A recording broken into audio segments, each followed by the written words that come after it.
Her baby was freezing in her arms at a midnight gas station. No money, no shelter, nowhere to go. Then a little boy tugged his father's sleeve and whispered, "Daddy, help her." What she didn't know, the man whose 6-year-old son just saved her life was the most dangerous mafia boss in New Jersey. And he wasn't letting her go. The fluorescent lights of the quick-stop gas station flickered like dying fireflies against the midnight sky.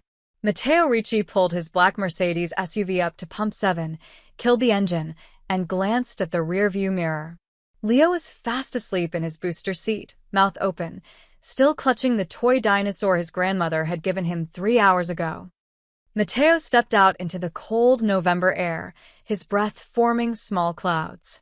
The temperature had dropped to 32 degrees, freezing point. He swiped his card and began pumping gas, his mind replaying the evening. His mother had cried again when they'd left, holding Leo too tight, whispering prayers in Italian. She always did that now, ever since Sophia died 2 years ago. As if prayers could build walls thick enough to keep death away from those you loved. "Daddy." Matteo looked up. Leo was awake, his small face pressed against the window, his breath fogging the glass. "What is it, buddy?" "We'll be home soon." "Daddy, come here. Quick." The urgency in his son's voice made Matteo release the pump handle and walk to Leo's door. He opened it. "What's wrong?" Leo pointed past the gas pumps toward the vending machines near the station's entrance. "That lady. Her baby's cold. Look at her baby." Matteo followed his son's finger. At first, he saw nothing. Then his eyes adjusted, and he spotted her, a young woman, maybe 24 or 25, sitting on the ground with her back against the brick wall. She wore a thin jacket, no hat, no gloves. In her arms, she held a bundle wrapped in what looked like a faded beach towel. The bundle was moving. "She's cold, Daddy." "The baby's shaking." Matteo felt that familiar tightening in his chest. The one that told him to walk away, mind his own business, protect his son from the world's ugliness. But Leo was already unbuckling his seatbelt. "Leo, sit down." "But, Daddy." "I'll check. You stay here where it's warm." Matteo closed the door and walked toward the woman. As he got closer, he could see she was younger than he'd thought. Her blonde hair was pulled back in a messy ponytail, and her face, pale and exhausted, turned toward him with startled, wary eyes. Green eyes. The kind that had seen too much too fast. The baby in her arms couldn't have been more than 3 months old. Its tiny face was red from crying, and the thin towel did almost nothing against the cold. "Evening," Matteo said, keeping his distance, keeping his voice gentle. "You need help?" The woman pulled the baby closer, protective. "We're fine. It's 32 degrees out here." "I said we're fine." Matteo glanced back at his SUV. Leo had his face pressed against the window again, watching. He turned back to the woman. "Look, I'm not trying to bother you. My son noticed your baby was cold. Let me at least get you something warm to drink." She studied him for a long moment. He could see her calculating, weighing options. Finally, she nodded once, barely perceptible. Matteo walked into the gas station. The clerk, a tired-looking man in his 50s, glanced up from his phone. Matteo grabbed 2 hot chocolates from the machine, a bottle of water, and a package of crackers. He paid and walked back outside. The woman was standing now, swaying slightly, rocking the baby. Up close, Matteo could see her hands were cracked and raw, her fingernails chipped. The baby's crying had quieted to small, pitiful whimpers. "Here," he handed her the hot chocolate and crackers. She took them with one hand, balancing the baby with the other. "Thank you. What's your name?" She hesitated. "Clara." "I'm Matteo." "That's my son Leo in the car," he paused. "Clara, when's the last time you ate a real meal?" "I'm managing." "And where are you managing to?" "There's nothing but highway for 15 miles in either direction." Clara's jaw tightened. "I appreciate the drink, but... Mommy..." The word came out as a thin wail from the baby. Clara looked down, her face crumbling for just a second before she composed herself. She whispered something to the child, but the baby kept crying, the sound cutting through the cold night air. Mateo made a decision. The kind of decision Sophia would have made without thinking twice. The kind that drove his security team crazy. My car's warm. Come sit inside while you drink that. Just for a few minutes. I don't think. Look, I get it. You don't know me. I could be anyone. But your baby's freezing, and my son won't let me leave until I know you're okay. Just 5 minutes in the warmth. That's all I'm asking. Clara looked at the SUV, then at her baby, then back at Mateo. Something in his face must have convinced her, because she nodded slowly. 5 minutes. Mateo led her to the SUV and opened the back door opposite Leo's side. The warm air rushed out. Clara climbed in carefully, cradling the baby, and Mateo closed the door behind her. He finished pumping gas, returned the nozzle, and got into the driver's seat. Leo was already leaning over from his booster seat. Hi. I'm Leo. I'm 6. What's your baby's name? Clara managed a small smile. This is Emma. She's 3 months old. She's really small. Is she okay? She's cold, sweetie. But she'll be okay now.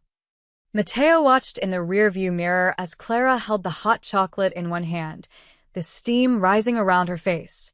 She wasn't drinking it. She was using it to warm her hands. Go ahead and drink it, he said quietly. I can get you another one to hold. Clara met his eyes in the mirror. For a moment, neither of them spoke. Then she lifted the cup to her lips and drank, her eyes closing briefly. Where are you headed? Mateo asked. North. Maybe. Clara didn't answer. She just looked down at Emma, who had finally stopped crying and was making small sucking motions with her mouth, searching for food that wasn't there. Mateo felt Leo's small hand on his shoulder. Daddy, can they come home with us? Just for tonight? Emma needs to be warm. Leo. Please? Grandma always says we should help people. That's what Mommy would do. The words hit Mateo like a punch. Because Leo was right. Sophia would have already had Clara and Emma in the car, would already be planning which room they'd stay in, would already be calling ahead to Maria the housekeeper to prepare food. Mateo looked at Clara in the mirror again. She was staring at him, and he could see she'd heard what Leo said. Could see she understood exactly who Mateo was now. The way his clothes fit too well, the way the SUV was too expensive, the way he carried himself. She knew. In this part of New Jersey, everyone knew the Ricci name. I can't accept, Clara started. You're not accepting charity, Mateo interrupted. You're accepting hospitality. There's a difference.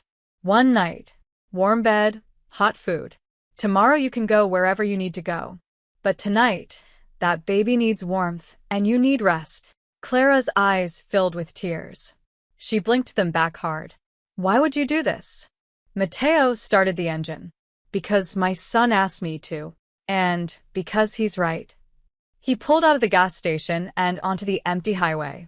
In the mirror, he watched Clara finally let herself relax back against the seat, Emma bundled against her chest. Leo was chattering about his dinosaur collection, about his room, about how Maria made the best pancakes in the whole world. Mateo drove north toward his estate, toward the life he'd built with walls and gates and men with guns, and for the first time in 2 years, he felt like Sophia might be sitting beside him, nodding her approval. He had no idea that this simple act of kindness would unravel secrets, attract danger, and change all of their lives forever. The drive home took 20 minutes. Clara didn't speak again, but Mateo could see her watching the road signs, memorizing the route. Smart. Cautious. He respected that. When they pulled through the iron gates of the Ricci estate, Clara sat up straighter, her eyes widening at the sprawling villa lit up against the night sky. Welcome home, Leo said happily. Don't worry. It's really nice inside. Mateo parked and turned off the engine. Through the front door, he could see Maria already waiting, alerted by the security team's call ahead. The housekeeper's face showed no surprise. She'd worked for the Ricci family for 30 years and had learned not to question anything. Ready? Mateo asked, looking back at Clara. She clutched Emma tighter. Then slowly she nodded. They'd just crossed a threshold that none of them could uncross. The gas station encounter was over. Now the real story was about to begin. Maria stood in the foyer, her gray hair pinned back neatly, her hands folded in front of her black dress. She was 62 years old and had seen Mateo bring home many unexpected things over the years. Wounded associates, frightened witnesses, once even a stray dog Leo had befriended. But never a homeless girl with a baby. Her face remained neutral as Mateo guided Clara inside. "Maria, we have guests for the night. Can you prepare the blue room?" "Of course, Mr. Ricci." Maria's eyes softened when she saw Emma. "The baby will need bottles, yes? I'll warm some milk." Clara's voice was barely a whisper. "I don't have money to pay." "Nobody's asking you to pay," Maria said firmly but kindly. "Come, let's get you both comfortable." Leo grabbed Clara's free hand. "I'll show you. The blue room has a big bed and a bathroom with a tub and everything." Mateo watched them disappear up the stairs, Leo chattering excitedly, Maria following with practiced efficiency, Clara moving like someone in a dream who might wake up any second on that cold gas station ground. He pulled out his phone and texted his head of security. Background check. Clara, early 20s, blonde, has infant. Discreet. Nothing alarming so far, but verify. Then he walked to his office, poured himself 2 fingers of whiskey, and sat in the leather chair that still smelled faintly of his father's cigars. He shouldn't have brought them here. His world had rules, and one of them was keep civilians far away, especially ones with children. But Leo's happy voice echoed down the hallway, and Mateo closed his eyes. His son hadn't sounded that animated in months. 20 minutes later, Maria knocked on his office door. "They're settled. The baby is fed and sleeping. The girl is in the shower." "Thank you, Maria." The housekeeper hesitated. "She cried when I gave her the towels." "Not sad crying. Grateful crying." Mateo nodded. Maria left, and he sat alone with his whiskey until he heard soft footsteps in the hallway. He found Clara standing at the top of the stairs, wearing one of Sophia's old robes that Maria must have found. Her hair was damp, her face scrubbed clean. She looked even younger now, fragile and uncertain. "Leo wanted to say goodnight to you," Mateo said. "His room is the 3rd door on the left." Clara nodded and disappeared down the hallway. Mateo heard Leo's excited voice, then laughter. Real laughter. He couldn't remember the last time he'd heard that sound in this house. When Clara emerged 10 minutes later, she found Mateo in the kitchen. He'd made tea without really thinking about it, something Sophia used to do for late-night guests. "Sit," he said, pushing a cup toward her. "You should eat something." "I already ate. Maria made me a sandwich and soup and..." Clara's voice cracked. "I don't understand why you're doing this." Mateo leaned against the counter, studying her. "You got a problem with kindness? I have a problem with debt. With owing people. You don't owe me anything." Clara wrapped her hands around the teacup. "Everyone wants something. That's how the world works." "Maybe. But tonight, all I want is for you and your daughter to sleep somewhere warm. That's it." They sat in silence for a moment. Then Clara spoke, her voice low. "I had an apartment. 6 months ago, I had a job, savings plans. I was going to be a dental hygienist. I was 3 months from graduating." Mateo didn't interrupt. He just listened. "Then I got pregnant. The father," she laughed bitterly. "He was gone before I even told him. My parents kicked me out. Said I was a disgrace. I tried to keep working, keep going to school, but then Emma came early. 5 weeks early. She had breathing problems.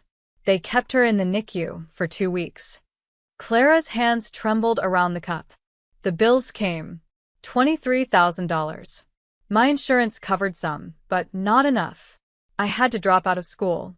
I worked double shifts at a diner until I literally couldn't stand anymore. Then I had Emma, and the medical bills buried me. I couldn't pay rent, couldn't afford childcare, to work. The landlord evicted us 3 weeks ago. Where have you been staying? A shelter for a while.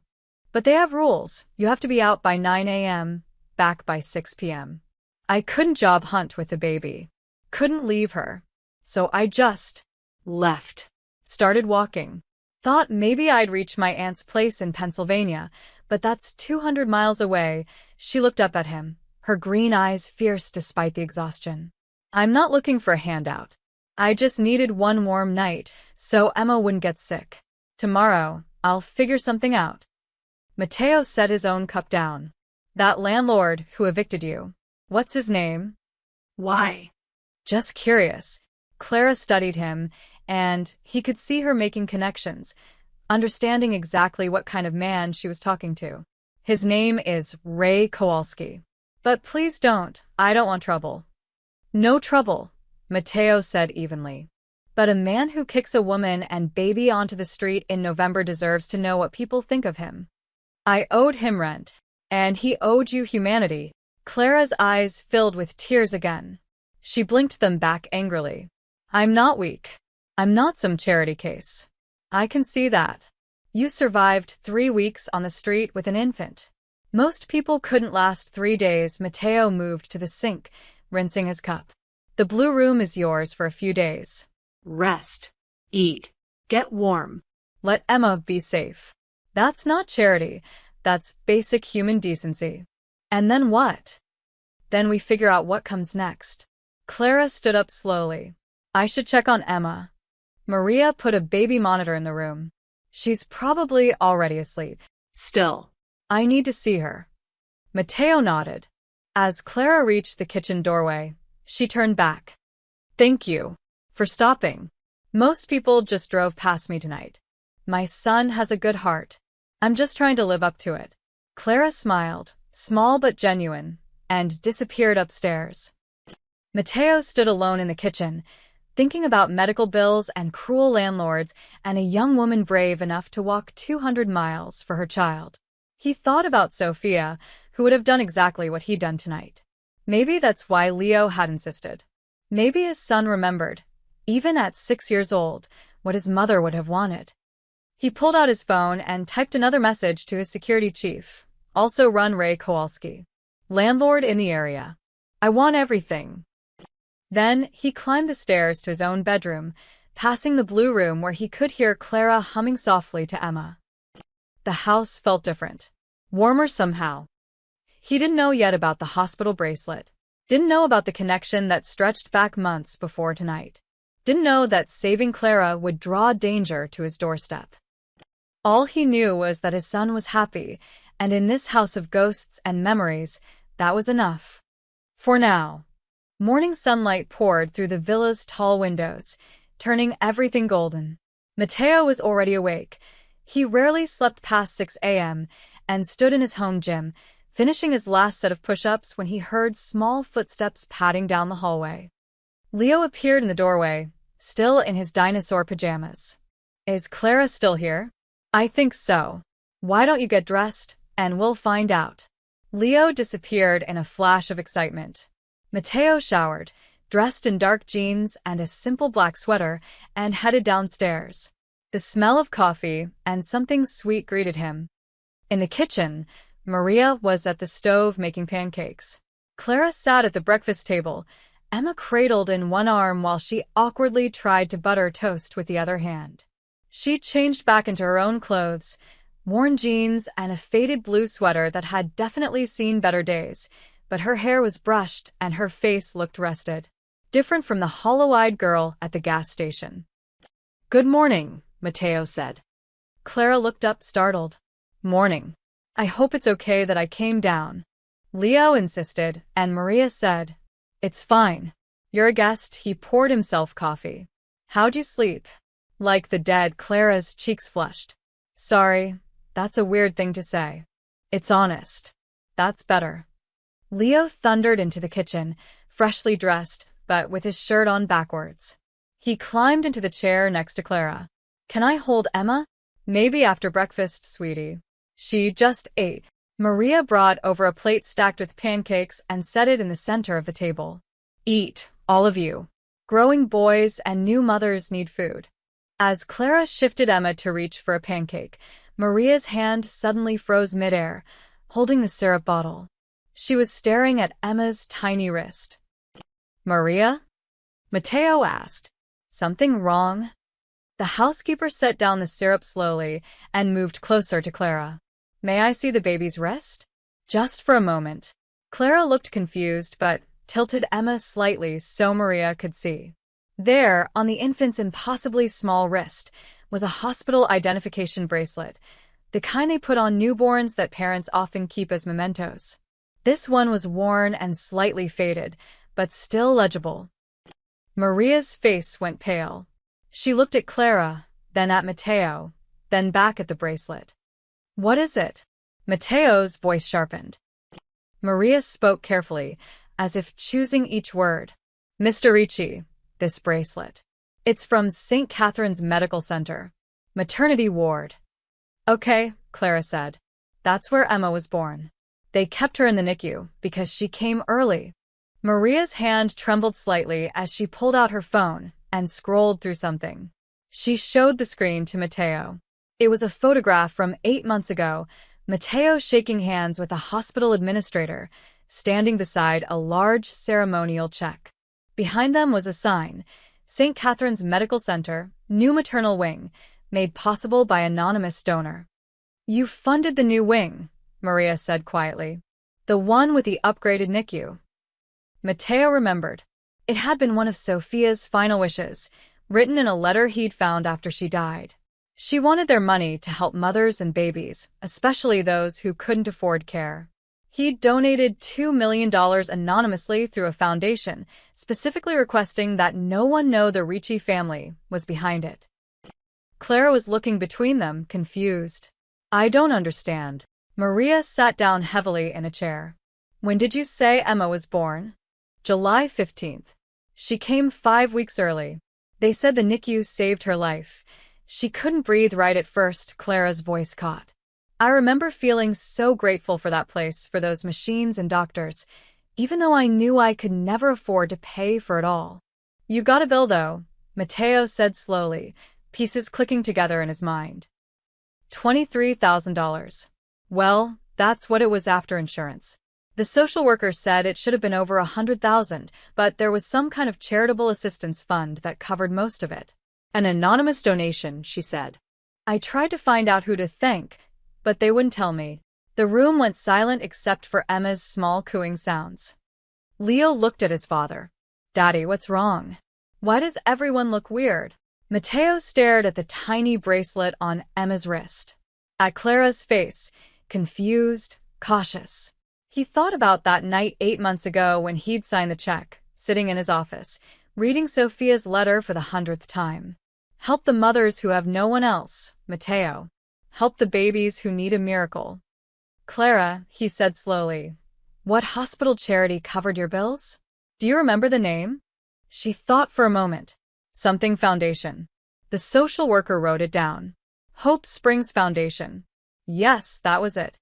Maria made a small sound. That was the foundation Mateo had created in Sophia's name. The one nobody outside his legal team knew about. "That's impossible," Clara whispered, looking at Mateo's face. "You? You paid for Emma's care?" "I didn't know it was you specifically. The fund covers anyone at St. Catherine's who qualifies." "But yes." "That was my money." Clara stood up, so fast her chair scraped against the floor. Emma startled in her arms, but didn't cry. "You saved my daughter's life months ago, and then you saved us again last night?"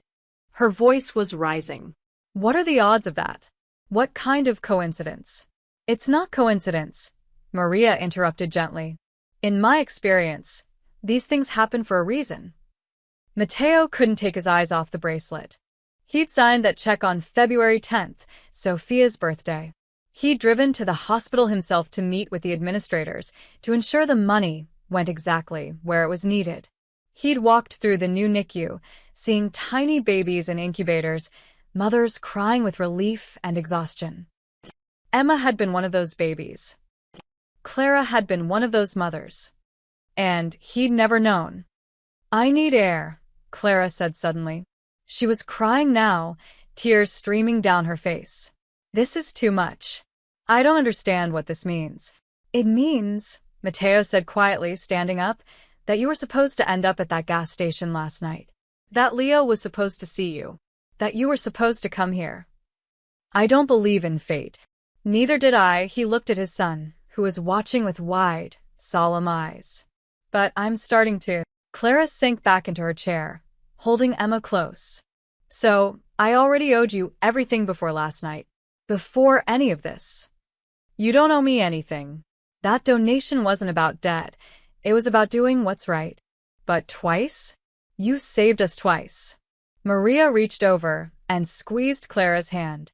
Maybe the universe wanted to make sure Mr. Ricci didn't miss the message this time. Leo tugged on his father's sleeve. What message?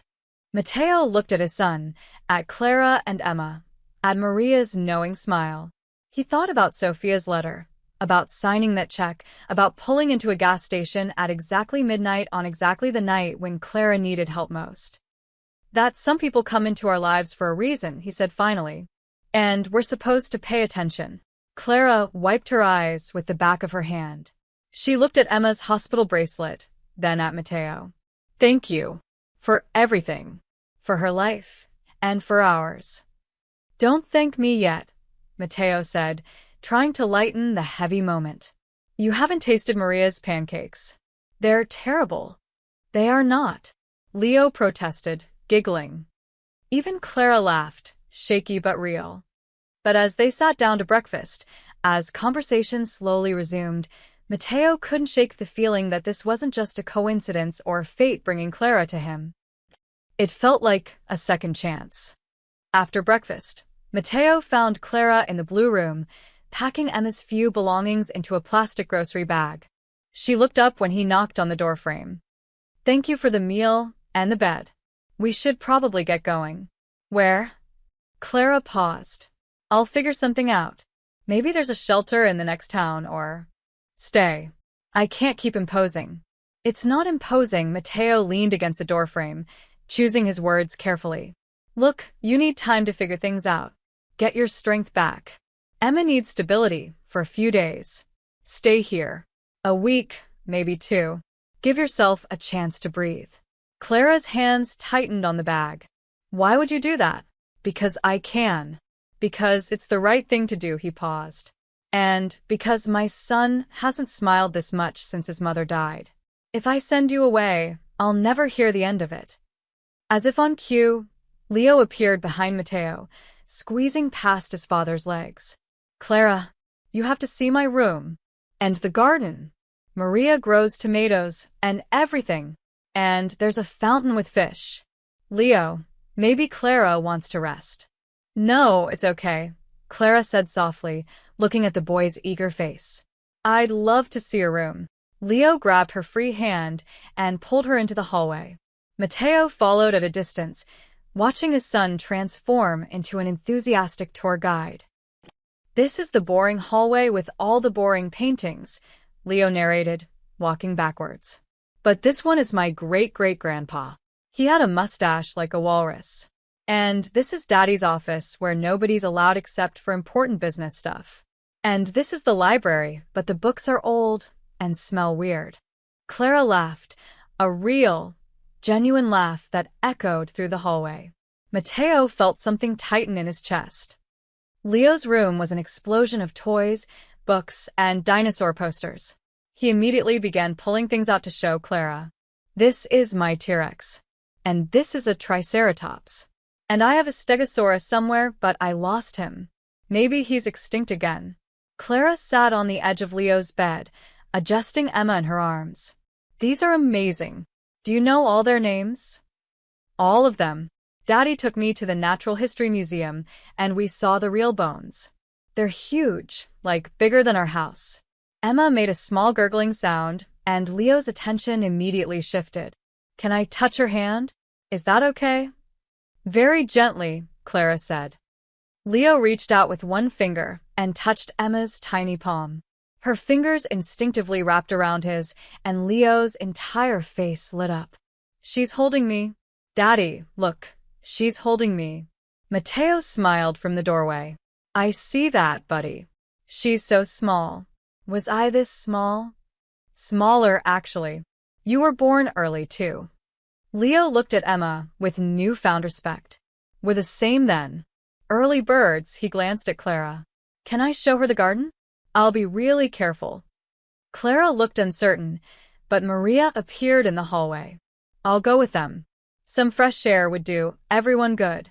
And I need to cut herbs for lunch anyway. 20 minutes later, Matteo stood at his office window, watching the scene below in the garden. Leo was pushing Emma in an old baby carriage that Maria must have found in the attic, probably from when Leo himself was an infant. Clara walked beside him, her hand resting protectively on the carriage handle. Leo kept stopping to show Emma flowers, talking to her even though she couldn't understand a word. He's happy, Maria said, appearing beside Matteo with a cup of coffee she'd brought him. Really happy. Not pretend happy. I see that. The house feels different, warmer. Matteo didn't respond, but he knew she was right. For 2 years, the villa had felt like a mausoleum, beautiful but cold, full of expensive things and empty spaces. Now he could hear Leo's laughter drifting through the windows, could smell something baking in the kitchen, could feel life moving through the rooms again. She's good with him, Maria continued. Patient. Kind. She listens when he talks, really listens. Not many adults do that with children. Don't get attached, Maria. Too late. I made her a doctor's appointment for tomorrow. She needs a checkup and so does the baby. And I ordered clothes online. They'll arrive tonight. That sweater she's wearing has holes in it. Matteo raised an eyebrow. I didn't authorize any of that. You also didn't say no. Maria's eyes twinkled. Besides, Mrs. Ricci would have done it already. I'm just following her example. She left before Matteo could respond, and he continued watching the garden. Clara had picked a flower and was letting Leo give it to Emma, guiding his small hand. The baby's face scrunched up and Clara laughed, saying something that made Leo giggle. Later that afternoon, Matteo found Clara in the kitchen. She'd rolled up her sleeves and was helping Maria prepare vegetables for dinner, moving with the easy competence of someone who'd worked in kitchens before. You don't have to work, Matteo said. Clara looked up, her hands wet from washing lettuce. I need to do something. I can't just sit around. It makes me crazy. I understand that. She hesitated, then said, Leo showed me the whole house. It's beautiful. Your wife, she had good taste. She did. He talks about her a lot. About how she used to make cookies and read him stories and sing off-key. Matteo smiled despite himself. Sophia couldn't carry a tune to save her life. But she sang anyway. He misses her. Every day. Clara dried her hands on a towel. I lost my mom too, in a way. She's alive, but she cut me off completely when she found out I was pregnant. Said I was ruining my life and embarrassing the family, her voice hardened. So, I understand what it's like when someone who's supposed to love you just disappears. I'm sorry. Don't be. I have Emma now. She's all the family I need. But Matteo heard the loneliness under her words. Saw it in the way she watched Leo play with Emma, in the way she'd hesitated before accepting help, in the way she kept herself slightly apart even as she settled in. That evening after dinner, Matteo walked past the living room and stopped. Clara was sitting on the couch with Emma asleep on her chest. Leo had fallen asleep beside her, his head on her shoulder, his small hand resting on Emma's blanket. Clara was humming softly, the same melody he'd heard her hum last night. Something old and sweet and sad. She looked up and saw him watching. Sorry, I should put Leo to bed. Let him sleep a few more minutes. Matteo sat in the chair across from them. That song. What is it? Just something my grandmother used to sing. Before she died, Clara looked down at the 2 sleeping children. Your son is special, you know. Really special. He has this huge heart, and he's not afraid to show it. That's rare, especially for a boy being raised in this world. This world. You know what I mean. Your world. Where men have to be hard and strong and never show weakness. I wanted to stay soft as long as possible, Matteo admitted. The world will try to harden him soon enough. You're doing something right then. Because he's perfect. They sat in comfortable silence, watching the children sleep. Outside, the sun was setting, painting the room in shades of amber and gold. For a moment, it felt almost like a normal family, like something that could be real and permanent. But Matteo knew better. Nothing permanent ever lasted in his world. He just didn't know yet how soon that truth would prove itself. Or how much danger was already heading their way. Day 3 began with Matteo waking to unfamiliar sounds, pots clanging softly in the kitchen, water running, a woman's voice singing quietly. For a disoriented moment, he thought it was Sophia. Then reality settled back in, and he remembered. Clara. He found her in the kitchen at 7 a.m., Emma sleeping in a makeshift nest of cushions on the breakfast nook bench, while Clara stood at the stove making scrambled eggs.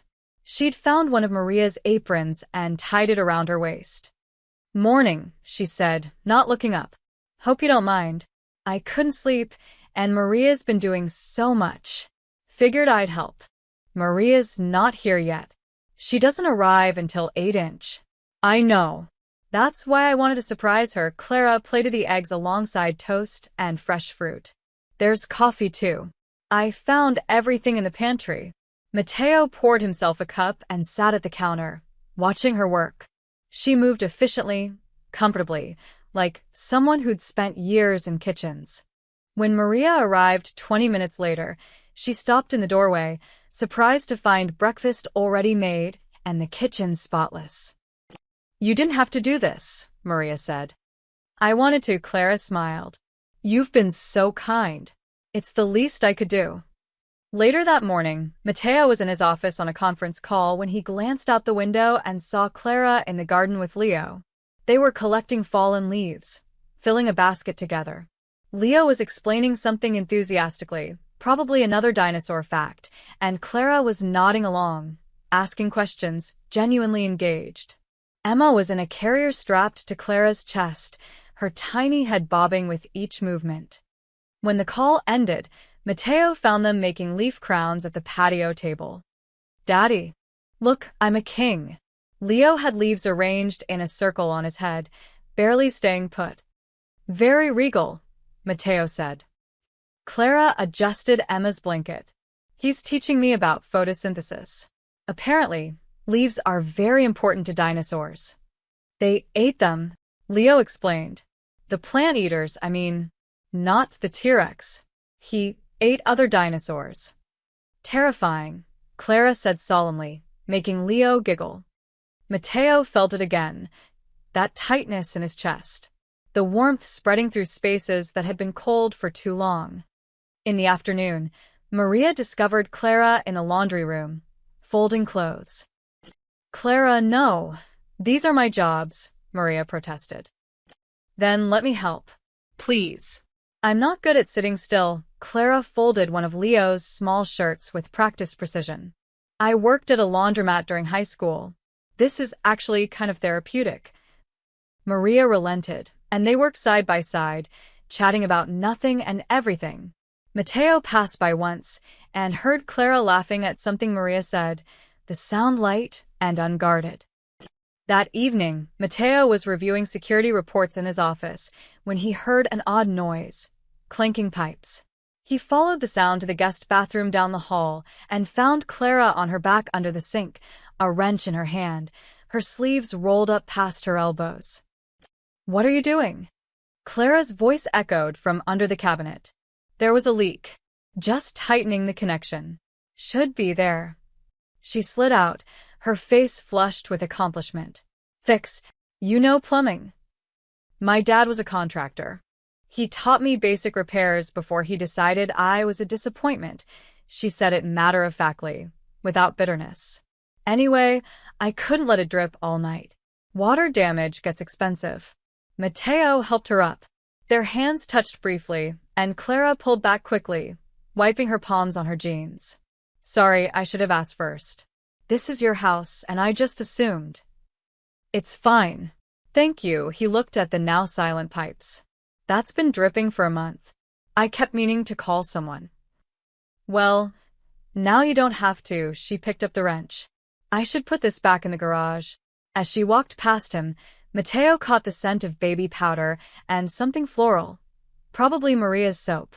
He stood alone in the bathroom, looking at the fixed pipe, and felt something shift inside him. This stranger, this woman who'd had every reason to be broken and bitter, was fixing things in his house.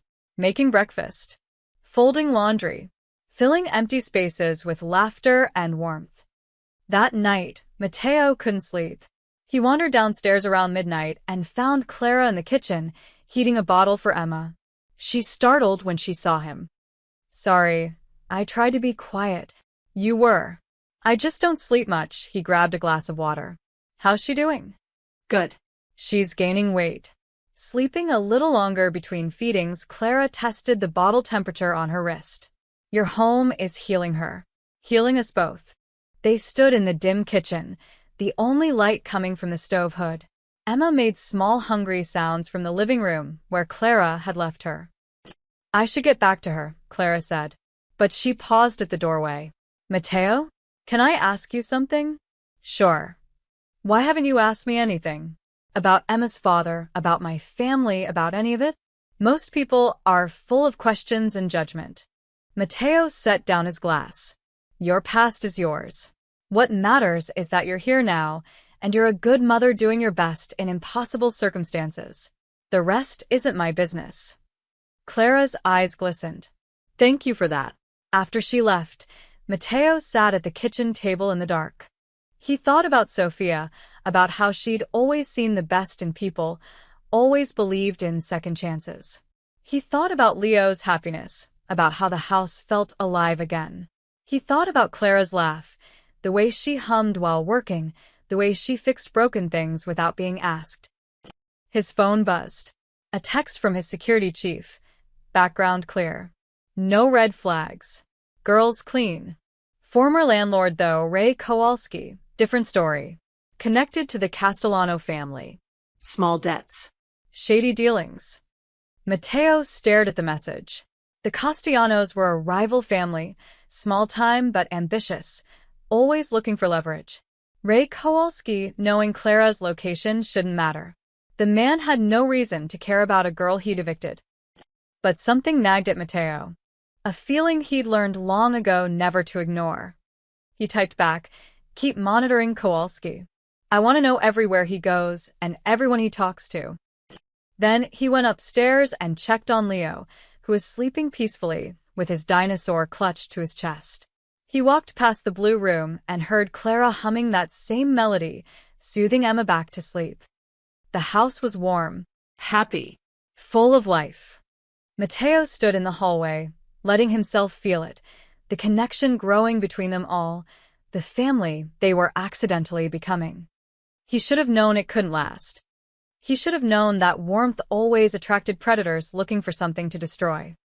But in that moment, listening to Clara's gentle humming, watching his son sleep peacefully, feeling something close to contentment for the first time in 2 years, Mateo let himself hope. Just for a moment. It was a mistake he'd soon regret. Day 4 arrived with deceptive normalcy. Clara made pancakes with Leo, who insisted on adding chocolate chips to spell out Emma's name. Maria worked in the garden. Mateo took calls in his office, handling the legitimate business fronts that kept his other operations invisible. At 2:30 p.m., the front gate intercom buzzed. Marco, the head guard, answered from the security house. Ricci residence. Yeah, hi, the voice was male, nasal, impatient. I'm looking for Clara Bennett. I know she's in there. Marco's hand moved to the alert button. No one by that name here. You have the wrong address. Don't give me that. I tracked her phone signal to this area 3 days ago before it went dead. This is the only estate on this road. She owes me money, and I want to talk to her. Sir, you need to leave the property. Listen, I'm her landlord, Ray Kowalski. She skipped out on 2 months' rent, $1,500. I got rights to collect. Marco could see the man through the gate camera, mid-40s, thinning hair, cheap leather jacket, standing next to a beat-up Ford with rust spots. He looked exactly like what he was, a small-time operator who'd stumbled onto something bigger than he understood. This is private property. Leave now or I'll call the police. Ray's face twisted with anger. Private property? Yeah, I bet it is. You tell Clara she can't hide behind whoever she's shacked up with. She owes me, and I'll get my money one way or another. Marco ended the intercom call and immediately phoned Matteo, who arrived at the security house within 2 minutes. Show me the footage. Marco replayed the interaction. Matteo watched Ray's face, his body language, the way he'd said, whoever she's shacked up with that sneering implication. He knows she's here, Matteo said quietly. Want me to have the boys pay him a visit? Explain things properly? No. Not yet. Run his plates. Follow him. I want to know where he goes and who he talks to. Already on it, boss. But they were 12 minutes too late. Ray Kowalski sat in his car half a mile down the road, his hands shaking with rage and fear. $1,500 was nothing to whoever lived in that fortress. He'd seen the gates, the cameras, the guardhouse. But $1,500 was everything to Ray. He had debts. Serious debts. The kind that came with consequences if you didn't pay. Specifically, debts to a man named Frankie Castellano. Ray pulled out his phone and stared at it. He'd been stupid to come here, stupid to think he could just collect from Clara like this was a normal situation. But seeing those gates, recognizing the setup that was a mob house, had to be. And if Clara was inside. His phone rang. Speak of the devil. Ray, Frankie's voice was smooth, dangerous. You got my money? Not yet, but Frankie, listen, I got something better. Information. I don't need information. I need $3,000 by Friday. This is worth more than $3,000. Trust me, Ray licked his lips. You know the Ricci family? Silence. Then, keep talking. That girl I evicted, the one with the baby? I just found her. She's at the Ricci estate. Inside. Living there. More silence. Ray could practically hear Frankie's mind working. You're sure it's the Ricci place? I'm sitting outside it right now. Big gates, armed guards, the whole setup. It's on Hillcrest Road. Only estate up here. Has to be them. And the girl's definitely inside. The guard didn't deny it. Got all defensive. She's there. Frankie's voice changed, became almost friendly. Ray, you just became useful. Here's what's going to happen. You're going to send me the exact address. Then you're going to forget this conversation ever happened. You do that, and we're square. Your debt's cleared. Really? Just like that? Just like that. But Ray? If you're lying to me, if this is some bullshit story to buy time, you won't like what happens next. I'm not lying. I swear. Good. Send me that address. Ray hung up and immediately texted the location.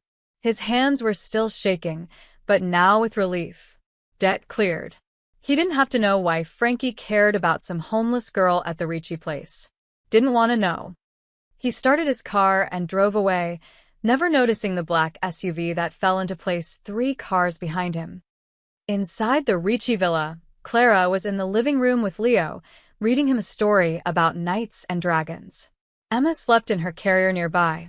Clara had no idea that her former landlord had been at the gate. Had no idea that her location had just been sold. Matteo stood at his office window, watching them. Something felt wrong. The air had changed somehow, the way it did before storms, before violence, before everything went sideways.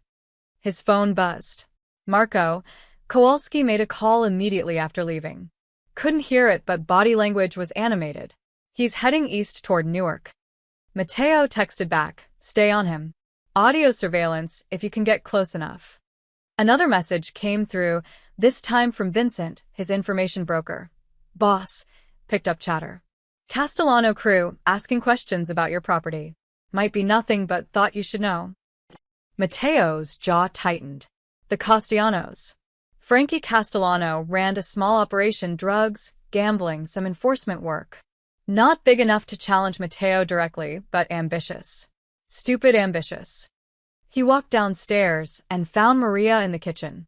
Where's Clara? Living room with Leo. Why? What's wrong? Maybe nothing. Keep them inside for the rest of the day. Maria's expression sharpened. She'd worked for the Ricci family long enough to understand tone. Should I be worried? Just cautious. Matteo went to the living room. Clara looked up from the book, her smile fading when she saw his face. Everything okay?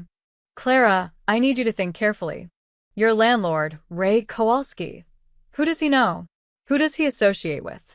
Her face went pale. Why? What happened? Just answer the question. I don't know. I only met him to pay rent. But she hesitated. There were always these guys hanging around his building. Rough looking. One time I saw him arguing with someone, and he looked scared. Really scared. The guy mentioned something about money Ray owed. Did you catch a name? Frankie something? I only heard it once. Matteo's worst suspicion confirmed. Frankie Castellano. I don't know who that is. That's good. Keep it that way. He looked at Leo, who was watching with worried eyes. Stay inside today, okay? Both of you. Just as a precaution. Matteo, please tell me what's happening. He wanted to lie, to tell her everything was fine. But Clara deserved the truth. Your landlord was at the gate an hour ago. My guard sent him away, but he knows you're here. And if he's connected to Frankie Castellano, that information might not stay private. Clara stood up, her face stricken.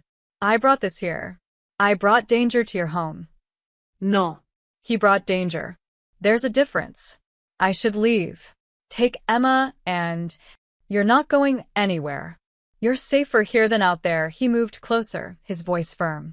This is my world, Clara. I know how to handle it. Just trust me. She searched his face, then nodded slowly. Okay. Okay, he looked at Leo. Hey, buddy. How about you and Clara watch a movie? Something with dinosaurs. Can Emma watch too even though she can't see very good yet? She can definitely watch. As Matteo left to make calls, to arrange security, to prepare for whatever was coming, he didn't see the unmarked sedan that had parked on the ridge overlooking his property. Didn't see the man with binoculars, watching. Didn't know that the predators had already found their target. The warmth he'd felt these past days was about to be tested. And the price for saving Clara was about to come due. Day 5 began with fog rolling in from the east, turning the morning gray and oppressive. Matteo was in his office at dawn, reviewing security reports from the night shift, when Marco called. Boss, we got activity. What kind? Unmarked sedan, dark blue Chevy, parked on Ridgewood Avenue for 3 hours last night. Different car, black Honda, showed up at 5 a.m. They're watching the property. Matteo's blood went cold. Current location? The Honda's still there. Driver's just sitting. I sent Tony to get a closer look. Guy's got binoculars and a camera with a telephoto lens. Plates. Registered to a rental company in Newark. Paid cash, fake ID, professional setup. Where's the Chevy now? Gone. Lost it around 3 a.m. Matteo stood and walked to the window. The estate looked peaceful in the fog. The garden, the fountain, the driveway where Leo's bike lay on its side from yesterday. But he knew better. Peace was an illusion. Violence was always waiting just beyond the walls. Double the perimeter guards. I want eyes on every approach. And Marco? Arm up. All of you. Copy that. At breakfast, Clara noticed immediately that something was wrong. There were more guards visible through the windows. Maria moved through the kitchen with tight efficiency, her usual warmth replaced by tension. What's happening? Clara asked quietly, Emma sleeping against her shoulder. Matteo set down his coffee. Just increased security. Routine. That's not routine. I can see it on everyone's faces. Leo looked between them, his dinosaur figurines forgotten. Daddy. Everything's fine, buddy. Eat your pancakes. But at 9:30, Marco called again. Boss, we got a drone. Small quadcopter, flying a grid pattern over the property. Can you take it down? Already did. Shotgun blast from the roof. Things in pieces in the south garden. Want me to? Bring me the wreckage. I want to know what it was recording. Mateo hung up and found Clara standing in the doorway. She'd heard everything. A drone? Her voice trembled. They're watching us? Watching Leo. Clara. This is my fault. Oh, God, this is because of me. Let's talk in my office. She followed him, moving like someone walking to an execution. Mateo closed the door and gestured to the chair across from his desk. Clara sat, clutching Emma so tightly, the baby squirmed. Tell me about Ray Kowalski, Mateo said, his voice gentle but firm. Everything you know. I already told you. Tell me again. Every detail, no matter how small. Clara's eyes filled with tears. He was my landlord for 8 months. Collected rent on the first. Was always hanging around the building, smoking, talking on his phone. He seemed nervous all the time. Jumpy. The men you saw him with described them. There was one guy who came around a lot. Slicked back hair, expensive suit, drove a Mercedes. Ray acted different around him. Scared. Called him Mr. Castellano. Frankie. I don't know his first name. But once I heard him tell Ray that time was running out, that patience had limits. Ray was sweating, practically begging for more time. Mateo leaned back in his chair. When Ray evicted you, did he seem angrier than the situation warranted? Clara thought about it. Yes, actually. He was furious, screaming about how I'd ruined everything, how he needed that money. I only owed $1,500, but he acted like it was 50,000-inch. She wiped her eyes. When I saw him yesterday at the gate, he was here, wasn't he? Yes. And he told someone I was here. We believe so. Clara stood abruptly, pacing. I have to leave. I have to take Emma and go right now. I won't let you and Leo get hurt because of me. Sit down. No. You don't understand. Seat. Down. Mateo's voice cut through her panic. Clara sank back into the chair, trembling. He softened his tone. You didn't bring this trouble here. They did. Ray Kowalski sold information to dangerous people. That's on him. You were just trying to survive. But if you hadn't come here, you'd be on the street with Emma, vulnerable and alone. At least here, you're protected. Here, we can control the situation. Can you? Clara's voice broke. They're flying drones over your house, Mateo. They're watching Leo. What if something happens to him, because of me? I couldn't live with that. Mateo stood and moved around the desk, crouching beside her chair, so they were eye level. Look at me, she did, her green eyes full of terror and guilt. I've dealt with men like the Castellanos my entire life. They're predictable. They make noise, they posture, they probe for weakness. But they won't find any here. You can't promise that. I can. This is my world, Clara. This is what I do. And right now, what I'm doing is keeping you, Emma, and Leo safe. But I need you to trust me. Can you do that? Clara stared at him for a long moment. Then slowly she nodded. Okay. Good, he stood. Now, I need you to stay inside today. Keep Emma close. If Leo asks questions, tell him we're playing a game, house lockdown adventure, or something. He'll think it's fun. What are you going to do? Figure out what the Castellanos want and how to make them go away. As Clara left his office, Mateo called Marco back. Status. Drone was equipped with a 4K camera. Memory cards intact. I'm pulling the footage now. Also, we ID'd the driver of the Honda. Named Sal Moretti, low-level enforcer for the Castellano crew. He's still there? Yeah, but he knows we made him. He's getting sloppy, checking his phone every 2 minutes. Let him watch. I want them to see our security, to understand what they're walking into if they make a move, Mateo paused. But Marco?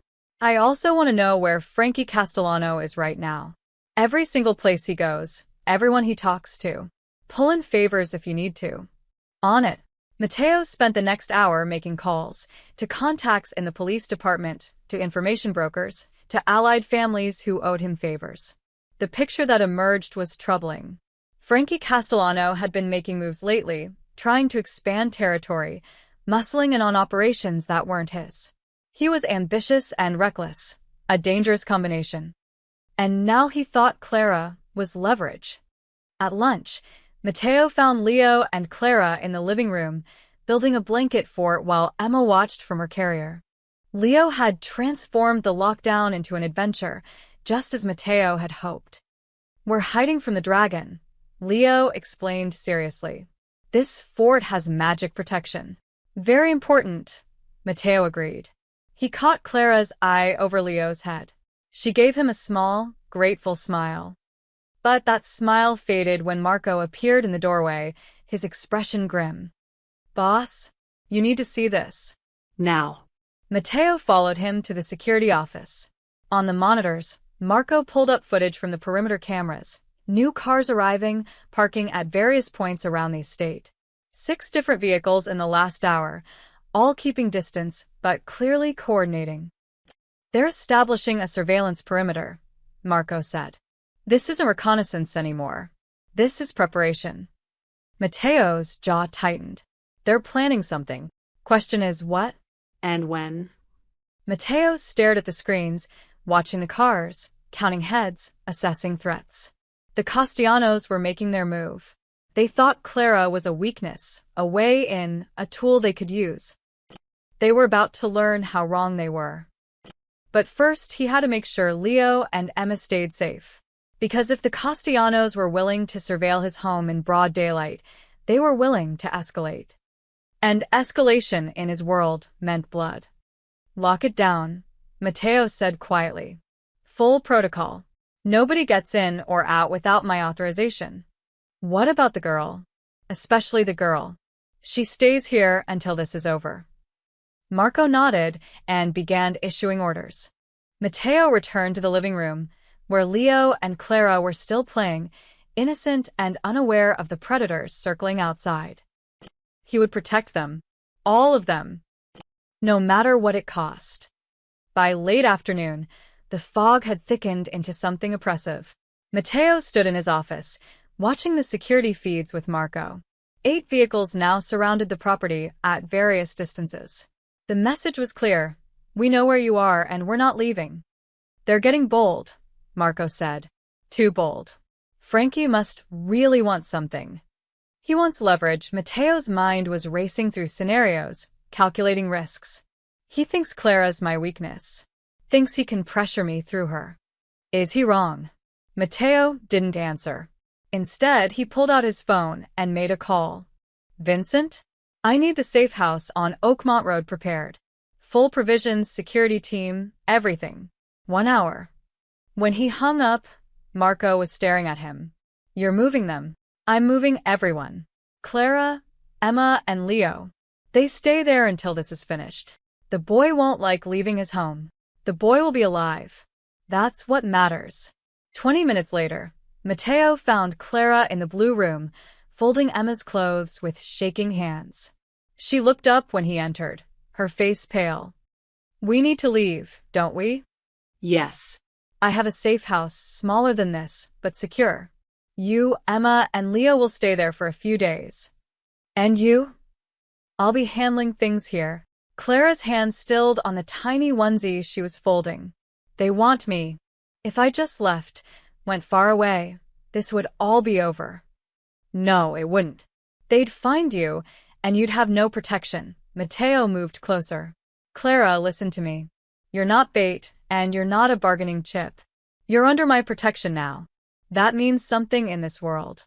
It means you're risking everything for someone you barely know. It means I'm doing what's right. There's a difference." Tears spilled down Clara's cheeks. "I'm so scared. Not for me. I don't care what happens to me. But Emma and Leo. If something happened to Leo because of me, Mateo, I couldn't." "Nothing will happen to Leo. I promise you that." His voice was steel. "Pack what you need. We leave in 15 minutes. Clara wiped her eyes and nodded. As Mateo turned to leave, she called out, "Thank you for protecting us, for not just throwing us out." That was never an option. He found Leo in his room, building an elaborate dinosaur scene with blocks. "Hey, buddy, we're going on an adventure." Leo looked up, excited. "Really? Where?" "To a special house. like a secret hideout. You, me, Clara, and Emma. Is it because of the bad guys? Matteo knelt down to Leo's level. He'd promised himself after Sophia died that he'd never lie to his son. Yes. Some people are being difficult, so we're going somewhere safe while I fix things. But it'll be fun. The house has a big TV, video games, and Maria's coming too to make your favorite foods. Will the bad guys find us? No. I won't let them. I promise. He pulled Leo into a hug, breathing in his son's shampoo smell, feeling the fierce protectiveness that had defined his life since the day Leo was born. You trust me? Always, Daddy. Then let's pack your dinosaurs. 30 minutes later, they were ready. 2 black SUVs sat in the circular driveway, engines running. Marco had assembled a security team, 4 of Matteo's most trusted men, all armed, all experienced. Clara stood near the first vehicle, Emma bundled in a carrier against her chest, looking small and terrified. The route's secure, Marco said quietly to Matteo. We've swept it twice. No tails, no surveillance. The safe house team is already in position. Matteo nodded. He turned to Clara. You'll ride in the first vehicle with Leo and Emma. Maria's with you. Marco drives. I'll be right behind you in the second vehicle. You're coming? Relief flooded Clara's face. Of course I'm coming. You think I'd send Leo somewhere I wasn't willing to go? They loaded quickly. Leo chattered excitedly about the adventure, his dinosaur backpack clutched in his lap. Clara sat rigid, her arms wrapped around Emma, watching the gates open. The drive took 45 minutes.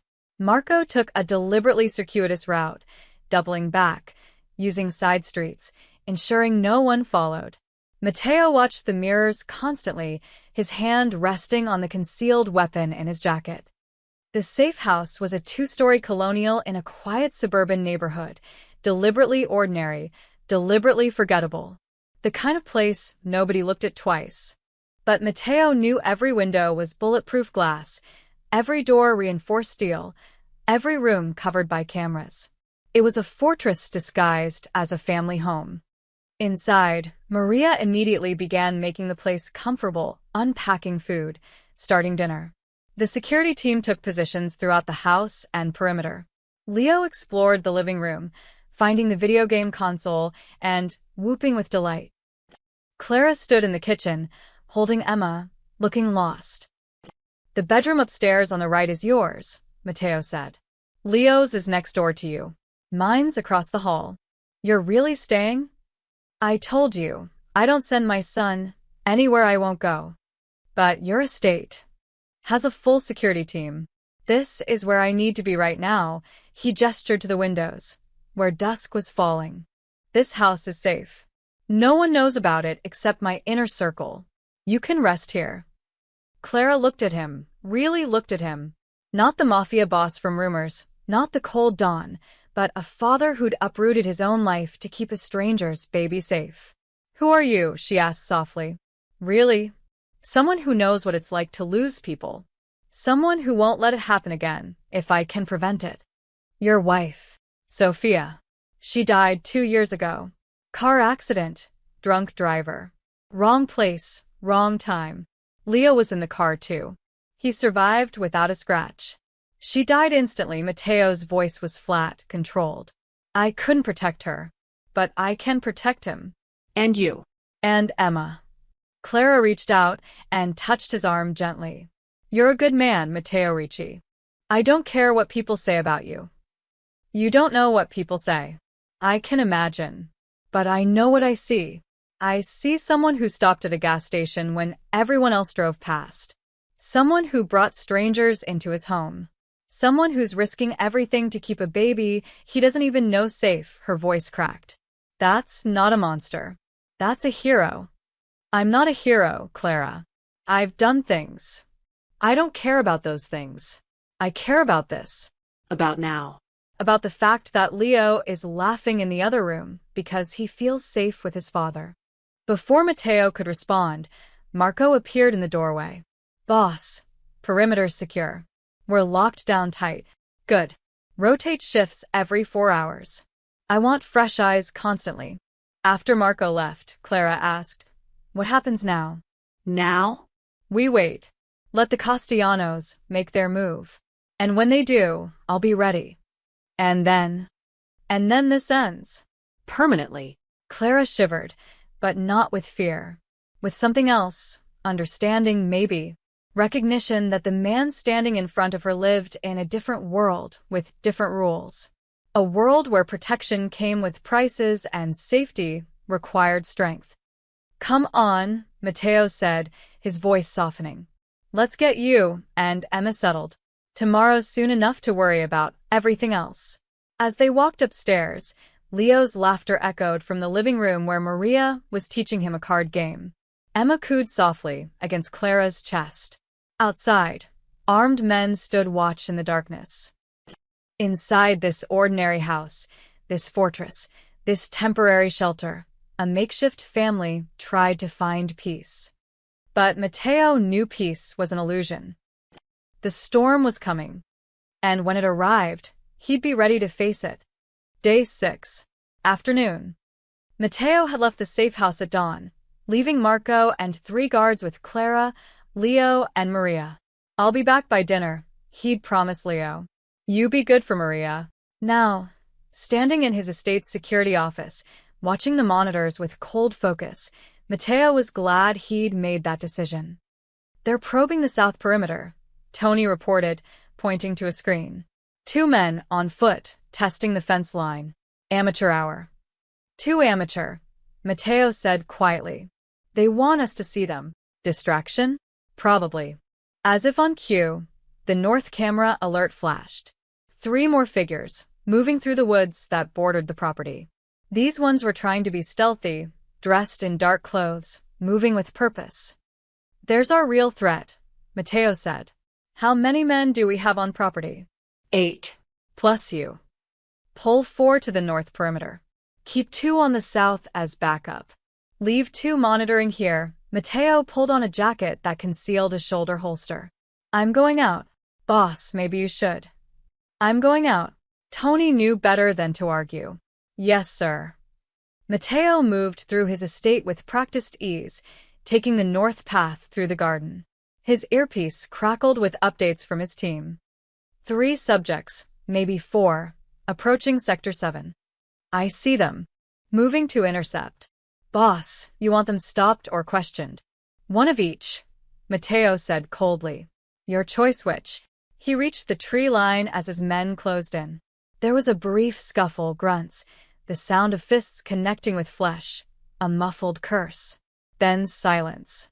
Mateo emerged from the trees to find 2 of his guards holding a man between them. He was young, maybe 25, dressed in black tactical gear that was too new, too clean. A weekend warrior playing at being an enforcer. "The others?" Mateo asked. "One got away. One's not getting up." Dead. "Breathing. Unconscious." "Good." Mateo turned his attention to the captured man, who was trying to look tough despite the blood running from his nose. "What's your name?" The man spat. "Go to hell." Mateo smiled without warmth. "We'll get there." "Names first." He nodded to his guards, who tightened their grip. The man gasped in pain. "Danny. Danny Caruso." "There we go." "Manners." Mateo circled him slowly. "Who sent you, Danny?" "I don't." "Wrong answer." Another nod. More pressure. Danny cried out. "Frankie. Frankie Castellano sent us." "Better. Now we're communicating." Mateo stopped in front of him. "What were your orders?" "Just surveillance. Check the property. Look for weak spots." "Weak spots for what?" Danny hesitated. Mateo could see him calculating, weighing his loyalty to Frankie against the pain he was feeling. "For extraction," Danny finally said. "We were supposed to figure out how to get the girl out." "Clara." "I don't know her name. Just the girl with the baby. Frankie wants her." Why? "I don't know, man. He doesn't tell us why, just what." Danny's voice was rising, panicked. "He's been obsessed with this for 2 days. Ever since that landlord guy came to him." Mateo's eyes narrowed. "Ray Kowalski." "Yeah, that's him." He came to Frankie 2 days ago, said he knew where some girl was hiding, said she was at your place. Frankie got all excited, said this was the leverage he needed. Leverage for what? I don't know. Something about territory, about proving he's not afraid of you, about making a move. He's been talking crazy, saying he's tired of being small time, that he's going to take what's his. Danny's words tumbled out faster now.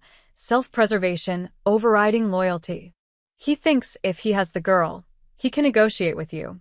Make you give him the docks operation, maybe some of the gambling territory. He thinks you care about her. And what did Ray get for this information? Frankie cleared his debts. $3,000. Plus promised protection from other collectors. So there it was. Confirmed. Ray Kowalski had sold Clara's location for $3,000 and empty promises. Had set all of this in motion because he was weak and desperate and stupid. How many men does Frankie have on this? Mateo asked. Maybe a dozen? We were supposed to report back about the property layout. He's planning something bigger, maybe tomorrow or the day after. Planning what, specifically? A raid, I think. Come in hard, grab the girl while you're off property, then use her to negotiate. Mateo nodded slowly, processing. Then he looked at his guards. Take him to the basement. Keep him comfortable but secure. And get me everything on Frankie Castellano's current operations, where he runs his business, where he lives, where he eats lunch. Everything. What about the other one? The unconscious guy. Take him too. When he wakes up, I'll want to talk to him. Verified Danny's story. As his men dragged Danny away, the young enforcer now crying, begging, all bravado gone, Mateo stood alone in the woods. He could see his villa through the trees, beautiful and serene in the afternoon light. A fortress that had just been breached, not physically, but in intent. His phone buzzed. Barco. Everything okay there? Heard chatter on the security channel. Mateo typed back. Situation handled. 3 Castellano enforcers tried to infiltrate. 1 captured, 1 unconscious, 1 escaped. Stay alert at the safe house. They might try their next. Copy. We're locked down. How's the boy? Ask him yourself. Put him on. A moment later, Leo's voice came through, tinny but excited. Daddy, Maria made cookies. That's great, buddy. You being good. Yes. Clara showed me how to fold napkins into swans. Well, they're supposed to be swans. Mine look like lumpy ducks. Despite everything, Mateo smiled. I'm sure they're great. I'll be home for dinner, okay? Okay. Love you, Daddy. Love you too. Mateo hung up and stared at his estate. The Castellanos had made their move, sloppy, desperate, but real. They'd sent men into his territory, onto his property, threatening everything he'd built. More importantly, they'd threatened Leo, and Clara, and Emma. That couldn't stand. Mateo walked back to the security office, his mind already working through the next steps. Frankie Castellano wanted leverage? Wanted to play power games? Wanted to prove he wasn't small time. He was about to learn the difference between ambition and capability. The difference between wanting power and actually having it. The difference between making threats and facing consequences. Tony, Mateo said as he entered the security office. Call everyone in. All of them. I want a full crew assembled by tonight. We going to war, boss? No. We're ending one before it starts. Mateo's voice was ice. Frankie Castellano thinks he can use an innocent woman and baby as leverage. He's about to discover why that was a mistake. Tony grinned, predatory and fierce. About time. What's the play? Gather intelligence first. By tonight, I want to know every move Frankie's making, every position he's taking. We'll hit him where he's weak, dismantle his operation piece by piece. No public violence, no civilian casualties. Clean and professional. And the landlord? Ray Kowalski. Mateo's expression darkened. Him too. He started this. Time he understood what happens when you betray trust for pocket change. As his team mobilized, as plans formed and strategies took shape, Mateo thought about Clara in the safe house, about her guilt, her belief that she'd brought this trouble. She was wrong. Ray had brought this. Frankie had chosen this. But Mateo would end it. Tomorrow, the Castellanos would learn a lesson. Tonight, he had a son to have dinner with and a makeshift family to protect. The storm wasn't coming anymore. It was already here. And Mateo Ricci was ready. Night fell over the safe house like a curtain.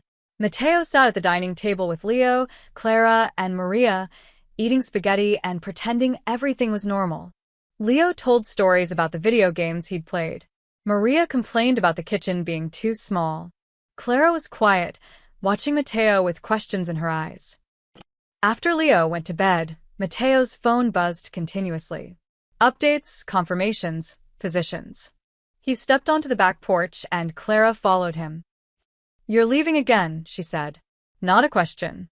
"In an hour." "To do what?" Mateo looked at her.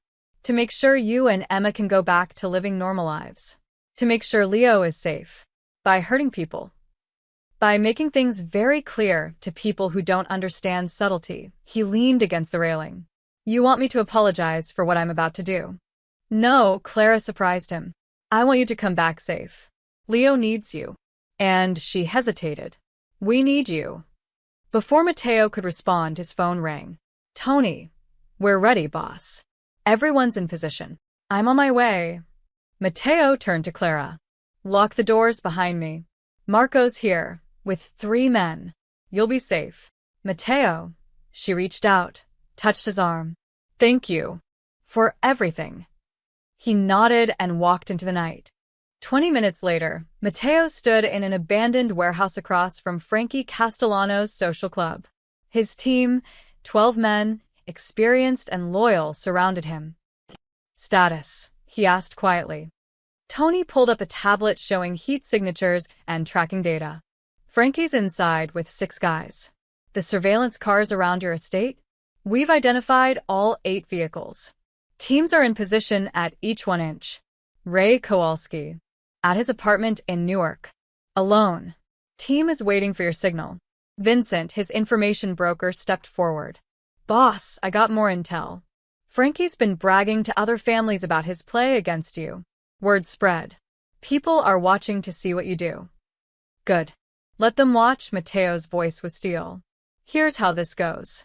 Teams 1 through 4, disable the surveillance vehicles. I want them gone within the next 10 minutes. No violence unless they resist, but make it clear those vehicles are done. Tow them to our garage, strip them, crush them." "What about the drivers?" "Deliver a message. Their boss made a mistake, and they're lucky we're letting them walk away. They can find new employment or go home. Their choice." Tony grinned. "They'll scatter like roaches. Team 5, Ray Kowalski. Bring him to me. Unharmed, but motivated to cooperate. On it. The rest of us are paying Frankie a visit." Mateo checked his weapon. "This is professional. Clean. We go in, we have a conversation, we leave." "Understood." Nods all around. "Move out." The teams dispersed like shadows. Mateo waited, watching his phone as updates came in. Team 1. Vehicle 1 disabled. Driver fled on foot. Team 2. Vehicle 2 and 3 neutralized. Driver secured. Message delivered. Team 4. Vehicles 6 and 7 towed. No resistance. Within 12 minutes, every surveillance vehicle was gone. Frankie's entire network around the Ricci estate dismantled. "Time to visit Frankie," Mateo said. They walked across the street. The social club's door was locked, but Tony had a key, courtesy of a locksmith who owed favors. They entered quietly, professionally. The front room was empty except for a card game, 4 men around a table, cigarette smoke thick in the air. They looked up, saw Mateo and his crew, and froze. "Hands where I can see them," Tony said calmly. "Nobody needs to get hurt." The men complied. They knew Mateo Ricci when they saw him. Knew what it meant that he'd walked through their door. "Where's Frankie?" One man jerked his head toward the back office. "In there." Mateo walked through the club, his men securing the front. He opened the office door without knocking. Frankie Castellano sat behind a cheap desk on the phone. He looked up, saw Matteo, and went pale. The phone clattered from his hand. Matteo. This isn't. Sit down, Frankie. Matteo's voice was conversational, almost friendly.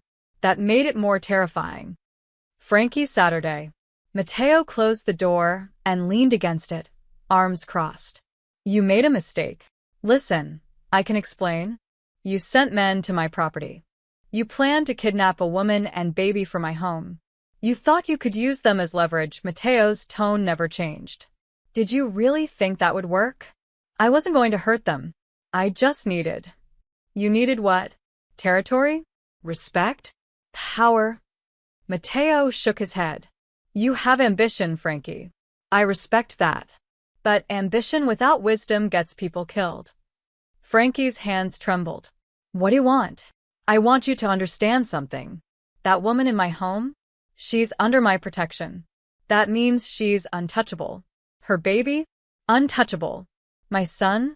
You even breathe in his direction, and what I do to you will become a cautionary tale for the next 50 years. I understand. It's done. I'll back off. Oh, you'll do more than back off. Matteo pulled out his phone and showed Frankie a photo. Surveillance shots of Frankie's gambling houses, his distribution points, his cash collection routes. Your entire operation. Mapped. Documented. One word from me, and it all comes down. Simultaneously. You'll be out of business by sunrise. Frankie stared at the photos, his face ashen. But I'm reasonable, Matteo continued. So, here's what happens.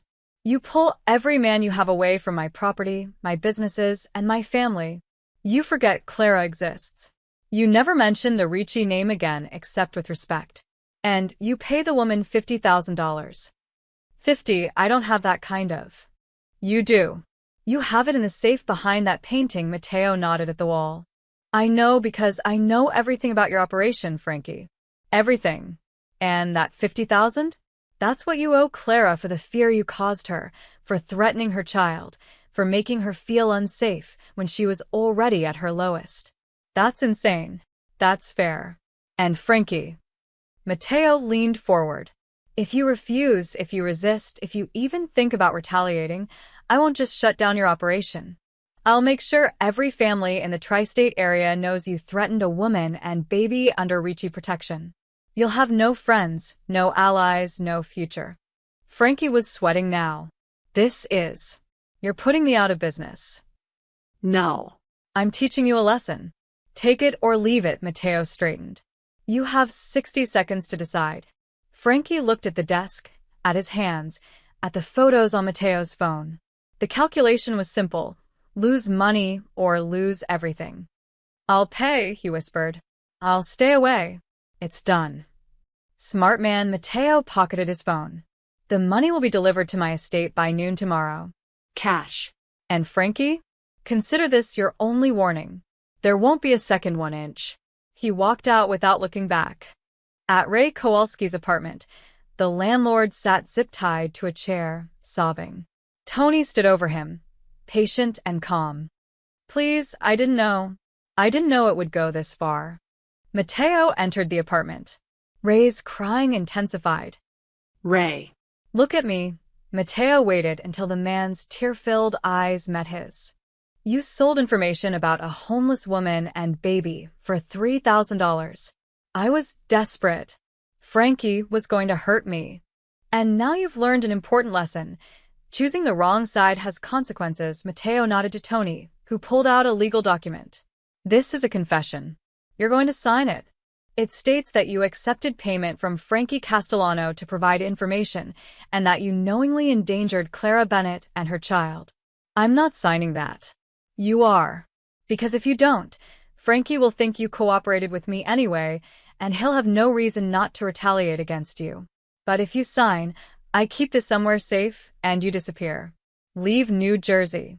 Start over somewhere else. Your choice. Ray stared at the paper, then at Matteo's implacable face. He signed. Good. Now get out of my city. Matteo turned to leave, then paused. And Ray? Clara was a good tenant. She deserved better than what you gave her. Remember that when you're starting your new life. They left Ray in his apartment, untouched but utterly broken. By midnight, it was over. The surveillance network, destroyed. Frankie's operation, crippled and compliant. Ray Kowalski, gone. Mateo drove back to the safe house, exhausted but satisfied. The threat was neutralized. Clara and Emma were safe. Tomorrow, they could go home. Day 7 dawned clear and cold, the kind of November morning that promised winter wasn't far away. Mateo stood in the safe house kitchen at 6 a.m., drinking coffee and watching the sunrise paint the sky orange and pink. Morning. He turned. Clara stood in the doorway, Emma in her arms, her hair mussed from sleep. She looked different somehow, less haunted, more solid. Like someone who'd been holding her breath for weeks and finally remembered how to breathe. Morning. Sleep okay?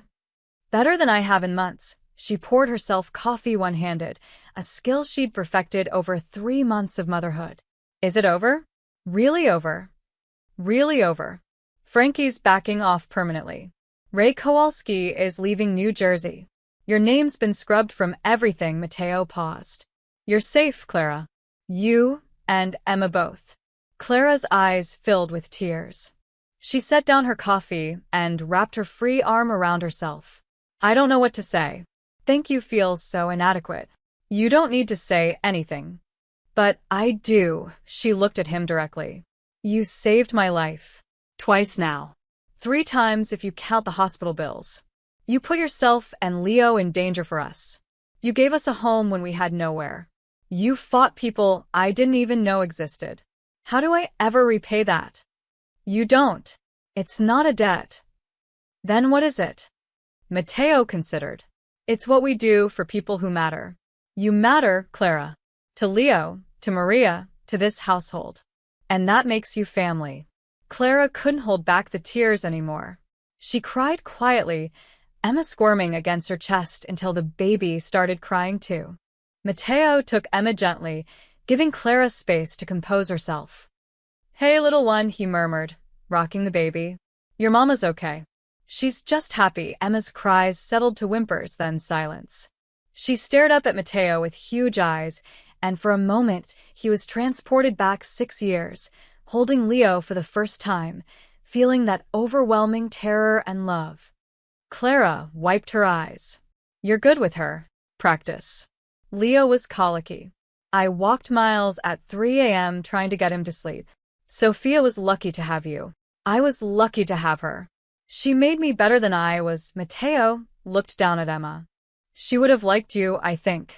She had a soft spot for fighters. I don't feel like much of a fighter. Are you kidding? You survived on the streets with an infant. You kept going when most people would have given up. That's not fighting. He handed Emma back. Clara, I need to talk to you about something. Okay, she looked nervous. I run a community kitchen in Newark. It provides free meals to families who need them.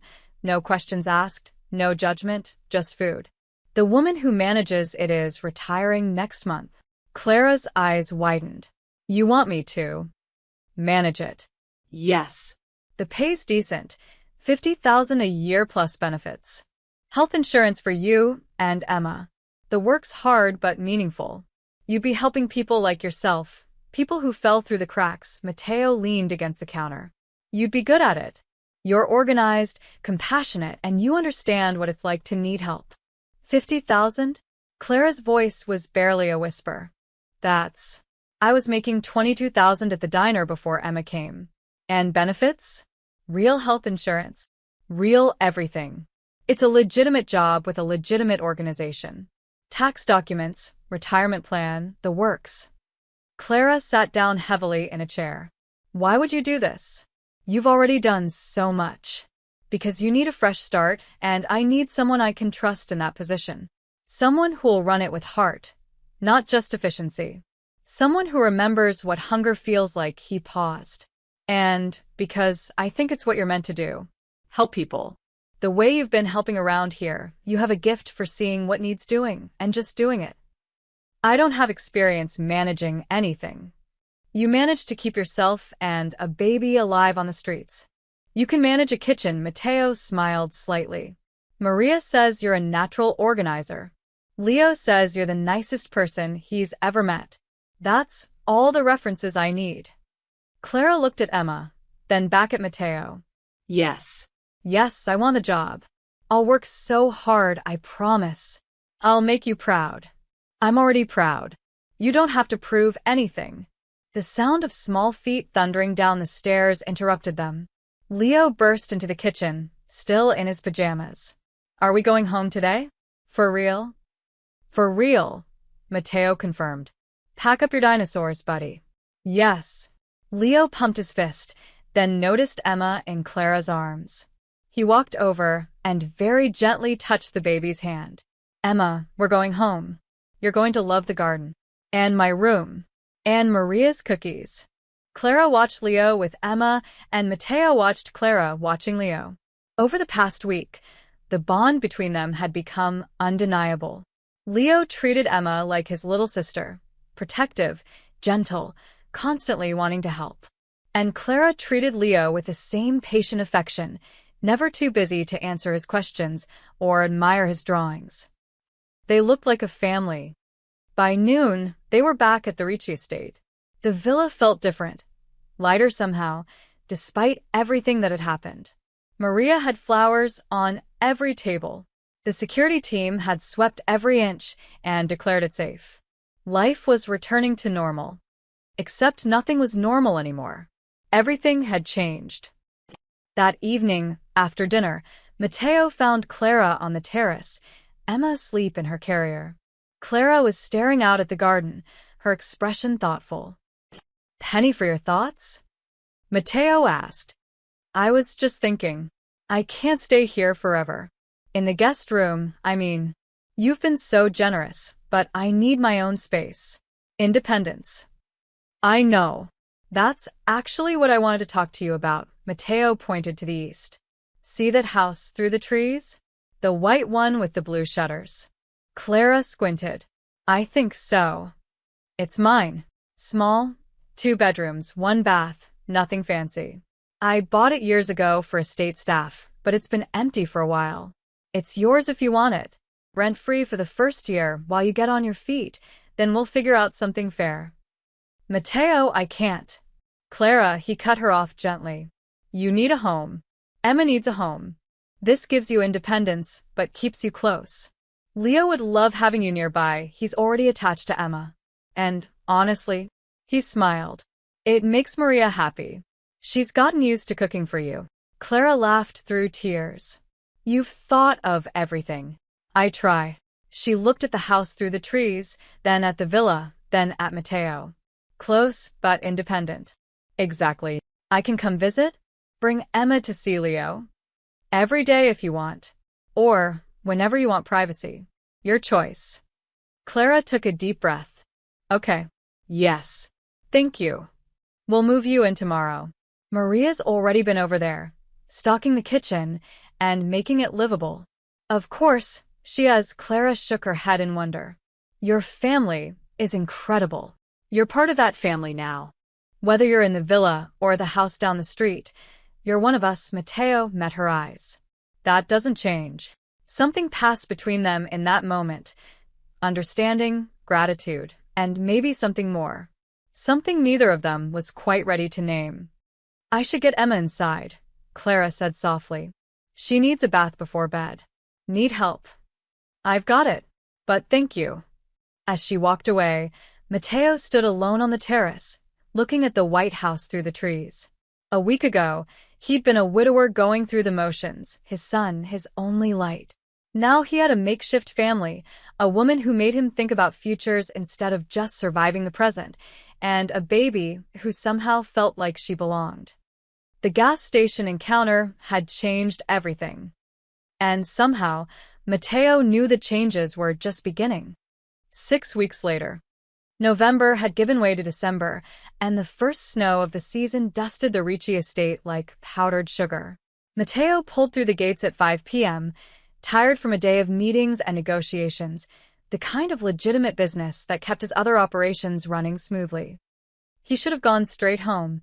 The villa was warm, Maria would have dinner ready, and Leo's homework needed checking. But instead, he found himself driving past his own driveway, heading toward the community kitchen on the east side of Newark. Clara's kitchen. The storefront looked cheerful despite the gray December evening, warm light spilling from the windows, a hand-painted sign reading Newark Community Kitchen. Everyone welcome. Everyone fed through the glass. Mateo could see movement, people gathering for the dinner service. He parked and walked inside. The space was transformed from when he'd last seen it. Clara had organized everything with efficient warmth, tables arranged to encourage conversation, decorations made by local kids taped to the walls, a menu board listing the evening's offerings in cheerful chalk lettering. The smell of baking bread and soup filled the air. And there was Clara. She stood at the serving counter, wearing an apron over jeans and a sweater, her hair pulled back in a ponytail, laughing at something one of the volunteers said. She looked radiant, healthy, confident, grounded. Nothing like the terrified girl from the gas station. Emma was in a playpen nearby, and sitting cross-legged beside it, making faces at the baby, was Leo. Mateo's son had convinced him that Fridays were Emma days. Days when they'd pick her up from daycare and bring her to the kitchen so Clara could finish her shift without worrying. Leo took his responsibility seriously, treating Emma like she was made of glass and gold. "Daddy." Leo spotted him and waved enthusiastically. "Look," Emma laughed at my dinosaur impression. "Watch." He made an exaggerated roaring face, and Emma, now 4.5 months old, chubby and healthy, burst into delighted giggles. The sound hit Mateo square in the chest. Pure joy, uncomplicated and real. Clara looked up and saw him. Her smile shifted, became softer, more personal. Something just for him. "You're early," she said, wiping her hands on her apron and walking over. "We've got another hour of service." "I know. Thought I'd see how the new manager was doing." "The new manager is doing great. Thank you very much," Clara gestured around the kitchen. "We served 140 people yesterday. Today we're on track for 160. And we got that grant I applied for, $10,000 for expanded programming." "I heard. Congratulations." "Thank you. For everything. The job, the house, She paused, her eyes reflecting the kitchen's warm lights. "The life. I still can't believe this is real sometimes." "It's real." They stood close, surrounded by the noise of volunteers preparing food and families gathering for dinner, and for a moment, nothing else existed. The connection that had been building over 6 weeks, through shared dinners, through Leo's laughter, through late-night conversations when Mateo would walk her home from his villa to her cottage, hung between them, unspoken but undeniable. "Clara." One of the volunteers called out. "We need you." The moment broke. Clara smiled apologetically. "Duty calls. Can you watch Emma?" "Always." Mateo sat beside Leo, watching Clara move through the kitchen with practiced grace, checking food temperatures, greeting guests by name, organizing volunteers with gentle efficiency. She was in her element. This wasn't just a job to her, it was purpose. "Daddy." Leo leaned against his shoulder. "Are you going to marry Clara?" Mateo nearly choked. "What?" "Why would you ask that?" "Because you look at her the way you looked at Mommy in the pictures. Like she's special." Out of the mouths of 6-year-olds. "It's complicated, buddy." "Why?" "Because things take time. People need to be ready." Leo considered this with a seriousness only children could muster. "I'm ready. I think Clara's ready too. You're the only one being slow. Is that right?" "Yep." "Emma needs a dad and I need a mom. Well, not a replacement mom, because Mommy is always my mom. But like a bonus mom." Clara could be a bonus mom. He looked up with those dark eyes, Sophia's eyes. "Don't you think?" Mateo pulled his son close, breathing in his shampoo smell, feeling the fierce love that had defined every decision since the day Leo was born. "I think Clara is pretty special. And I think we're very lucky she's in our lives. So you'll ask her? When the time is right, promise." Promise. By 6:30, the dinner service was winding down. Volunteers cleaned tables while guests lingered over coffee, grateful for the warmth and food. Clara finally had a moment to sit, collapsing into a chair beside Mateo with exhausted satisfaction. Emma had fallen asleep in her carrier. Leo was showing off his drawings to one of the regular guests, an elderly woman who praised every scribble like it was museum-worthy. "Thank you for bringing him," Clara said quietly. "He makes everyone smile. He's good at that." Takes after his mother, Mateo watched his son, then looked at Clara. "You've built something good here. We built it. This is your kitchen." No. "It's yours. I just provided the space. You provided the heart." He reached over and took her hand, a gesture that had become natural over the weeks. "Thank you, Clara, for bringing life back into our home, for making Leo happy, for being you." Clara's eyes glistened. "I should be thanking you. You saved us. You changed everything."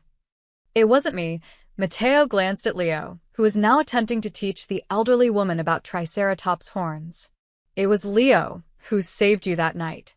He was the one who saw you, who insisted we stop, who refused to leave you behind. I was just following his lead. And now—" Now. Mateo squeezed her hand gently. "Now I think he saved all of us. You, Emma, me. We were all lost in our own ways. And somehow, at that gas station, at exactly the right moment, we found each other." Clara leaned her head on his shoulder, another gesture that had become natural, comfortable, right? "It was so cold that night. It was, and now." Mateo looked around the warm kitchen, at the people finding community and comfort, at his son laughing, at the baby sleeping peacefully, at the woman beside him who'd somehow become essential. "Now it's warm," he said simply. "Everything's warm." Outside, snow continued to fall, soft and quiet. Inside, a makeshift family sat together in the glow of the community kitchen, a mafia boss learning to open his heart again, a homeless woman who'd found her purpose, a little boy who'd never stopped believing in kindness, and a baby who'd been saved twice by the same man. The gas station encounter that began in freezing darkness had bloomed into something permanent and precious, something that looked a lot like home, like family, like love. And in the warmth of that December evening, surrounded by people who'd become family, Mateo Ricci finally understood what Sophia had been trying to tell him all along. Life doesn't end when you lose someone. It transforms. It opens new doors, brings new people, offers second chances wrapped in unexpected packages. Sometimes salvation arrives at midnight at a gas station. Sometimes it arrives with a 6-year-old boy's simple observation: her baby's cold. And sometimes, if you're very lucky, it stays.